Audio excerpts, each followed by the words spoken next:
Okay guys, for today's video is another unboxing na naman tayo ng ating in-order sa online.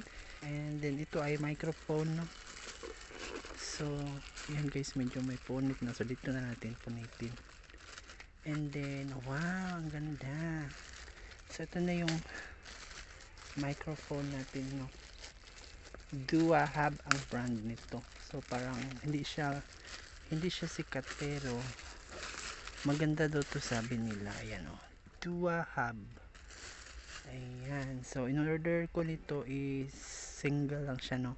So may dalawa itong model guys, no. Ang model na in order natin is ito yung itsura, ito. Tapos meron din siyang isa, ayan, pero same price lang sila, no, itong in order natin na ganito yung model. Ito, so yung model nito is B8, hindi, I think B dash B180. Ayan, B180. And then so unboxing natin guys, no. So tara, unbox na natin. Sana ay walang sira guys, no. So kakarating lang nito, no. Ayan, so 7 days din siya bago dumating. So ayan guys, at bubuksan na natin. Ayan yung, hala, bakit parang kulang.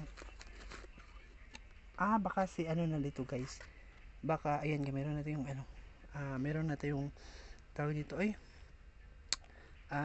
yung protector, no. Tapos meron tayong cable dito na charging na type C, ayan. And then meron tayong adapter dito, no.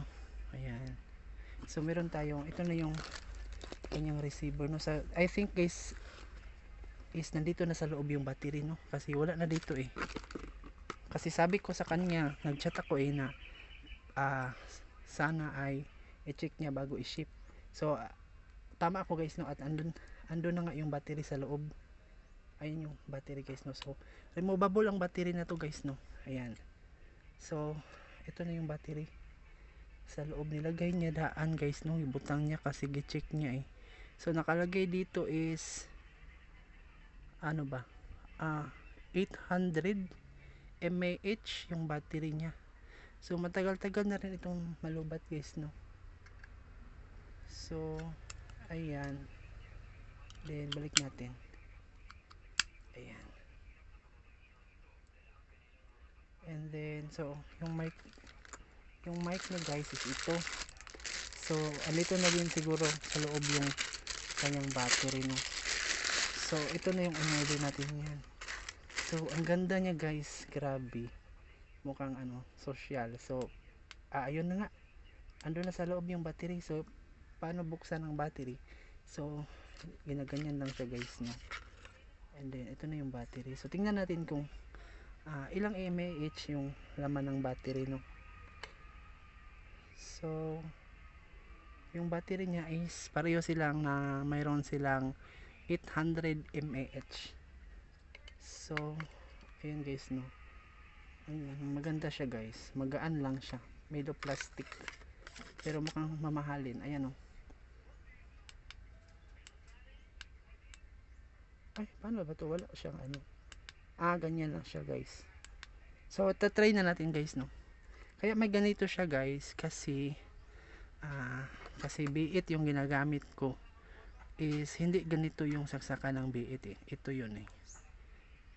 Although sa kabilang B8 guys, no, yung lumang model ng B8 may ganito, may dynamic. Pero sa akin kasi guys, yung B8 is yung upgraded version. So meron, kailangan talaga ng adapter na ganito. So pasok mo siyang ganyan. Paano siya? Ayun, pasok ko na siyang ganyan. And then yun. So try natin doon sa natin B8. So guys, before natin to i-try sa i-charge muna natin siya kung talaga bang gagana yung kanyang type C charger, no, na no need to remove the battery na. So meron ako ditong charger ng ating cellphone, no? So hindi ko nagagamitin yung kanyang ito hindi ko nagagamitin to. Ito na lang para same lang naman yan eh, kasi ganito din naman yung gagamitin natin pag i-charge natin siya. So try natin guys no kung anong itsura niya pag charge. So unahin natin yung microphone no. So ganyan yun siya guys, and then dito natin i-charge. Tingnan natin kung working ba yung charge port niya. Ayan guys, ayan, nagcha-charge na yan siya. And then less hassle na to guys, kasi no need to remove na battery na. Gawas kung ano siya guys, kung talagang sira na yung battery, pwede mo siya palitan, kaya nare-remove. Yun yung kagandahan sa kanya, kasi nare-remove. And then ito guys is try natin isang saksak natin. Ayan. So okay no. So ayan na guys. Then ito try na talaga natin siya doon sa ating sound system no.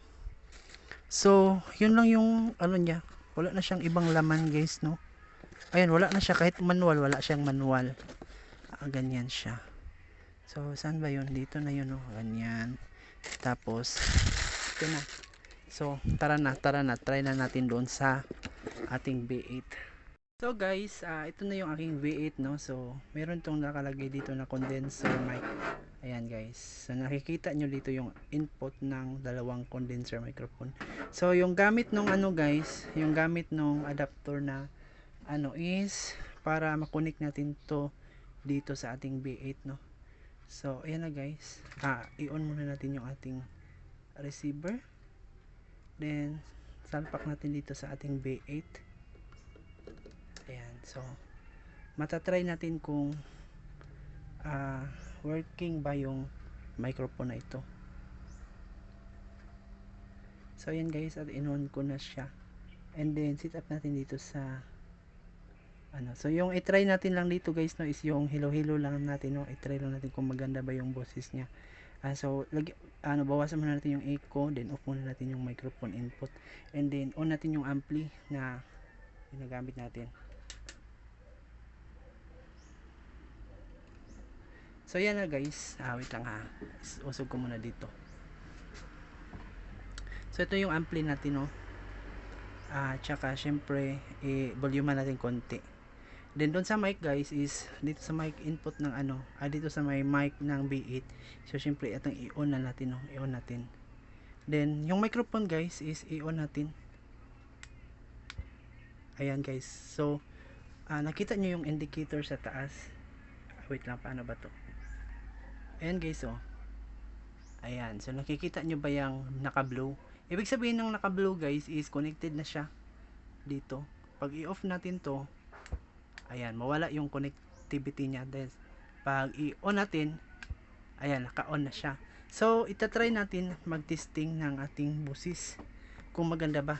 Hello. Ay guys, ang ganda niya guys. So lakasan natin.